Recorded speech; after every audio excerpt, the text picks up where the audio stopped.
जगन्नाथ मंदिर का रहस्य नहीं सुलझा पाया कोई। जहां पकने वाले प्रसाद में कभी नहीं आती कोई कमी, समुद्र के किनारे होकर भी नहीं सुनाई देती लहरों की आवाज, हवा की उल्टी दिशा में बहता है जिसका झंडा, जिसे कहते हैं धरती का वैकुंठ। धार्मिक आस्था रखने वाले हमारे देश में अनगिनत मंदिर हैं और हर मंदिर की अपनी अपनी कहानी भी है। इस देश में ऐसे ऐसे मंदिर हैं जो हजारों साल पुराने हैं और अपने अंदर अनेक राज छुपाए हुए हैं जिन्हें आज तक कोई भी नहीं समझ पाया है।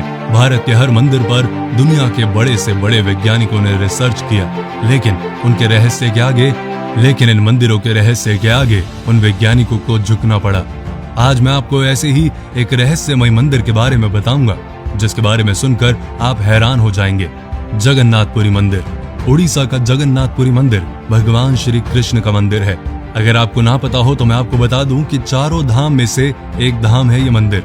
ये पवित्र मंदिर पूरी दुनिया में मशहूर है और हर साल इस मंदिर के दर्शन के लिए दुनिया के कोने कोने से लोगों की भीड़ लग जाती है। उड़ीसा में समुद्र के किनारे स्थापित यह मंदिर बहुत ही शांत कहा जाता है। मंदिर के बाहर जो सागर की लहरों का शोर बहुत जोर जोर से सुनाई देता है ना, वो इस मंदिर में आने के बाद किसी भी तरह की सागर की लहरें या कोई आवाज नहीं सुनाई देती, जो कि बहुत ही आश्चर्यजनक बात है। मंदिर के प्रसाद में नहीं आती कोई कमी। मंदिर के अंदर पकाया जाने वाला प्रसाद कभी भी कम नहीं होता। मंदिर के अंदर प्रसाद तब तक बंटता रहता है जब तक श्रद्धालु खत्म नहीं हो जाते।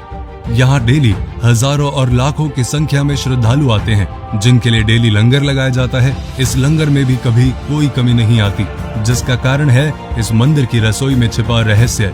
दरअसल इस मंदिर में प्रसाद पकाने के लिए 7 किस्म के बर्तनों को एक साथ पकाने के लिए रखा जाता है, लेकिन हैरान करने वाली बात यह है कि इसमें सबसे ऊपर रखे हुए बर्तन में प्रसाद सबसे पहले पकता है, फिर उसके नीचे रखे बर्तन में। भगवान को चढ़ाने वाला महाप्रसाद को बनाने के लिए 500 रसोइये, 300 उनके सहायक यानी 800 लोग काम करते हैं। शिखर का झंडा बहता है उल्टी दिशा में। जगन्नाथ मंदिर एक लौता ऐसा मंदिर है जिसके शिखर पर लगे झंडे को डेली बदल दिया जाता है। इस मंदिर की यह मान्यता है कि यदि एक दिन भी इसका झंडा नहीं बदला जाएगा तो यह मंदिर 18 साल के लिए बंद हो जाएगा। इसीलिए मंदिर का पुजारी डेली इस झंडे को इतनी ऊंचाई पर चढ़कर बदल देता है। लेकिन सबसे हैरान कर देने वाली बात जानते हैं आप क्या है? कि यह झंडा हमेशा आने वाली हवा के विपरीत दिशा में बहता है, जिसका रहस्य आज तक किसी को नहीं पता लग पाया। शिखर पर लगे झंडे के साथ एक सुदर्शन चक्र लगाया गया है, जिसे हर दिशा से देखने पर उसका मुंह आपको आपकी तरफ ही दिखाई देगा। इस मंदिर की एक और बात हैरान करने वाली है कि इस मंदिर की इमारत की कोई छाया नहीं है। मंदिर के खजाने का रहस्य 34 साल बाद 2018 में उड़ीसा हाई कोर्ट की परमिशन से 16 लोगों की टीम इस मंदिर के खजाने की जांच करने के लिए आई थी, जिसके 2 महीने बाद इस खजाने के कमरे की चाबी खो गई, जिसका पता आज तक नहीं चल पाया।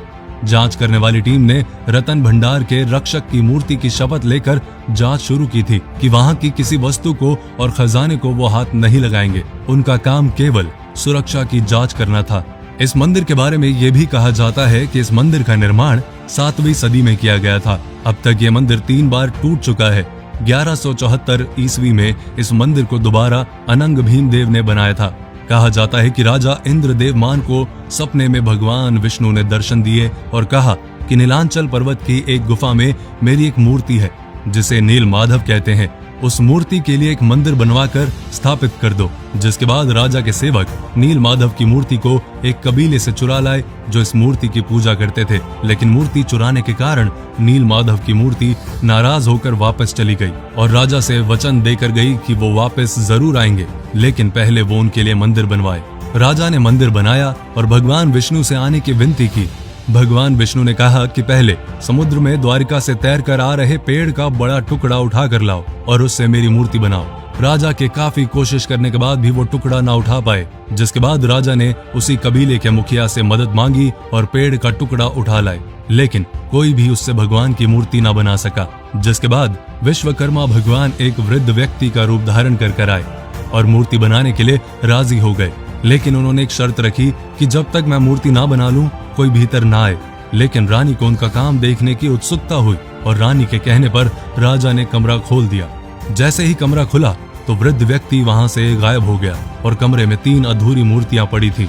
जिसे राजा ने भगवान की इच्छा मानकर ऐसे ही मंदिर में स्थापित कर दिया और आज तक उनकी अधूरी मूर्तियों की ही पूजा होती है। पुराणों के अनुसार इस मंदिर को धरती का वैकुंठ कहा जाता है। तो अगर आप भी इस मंदिर में गए हैं तो अपने एक्सपीरियंस कमेंट में जरूर शेयर करें, और अगर आप नहीं गए तो जैसे ही मौका लगे वैसे ही इस मंदिर के दर्शन करके आइए। वीडियो को लाइक कीजिए, वीडियो को शेयर कीजिए और पेज को फॉलो कीजिए।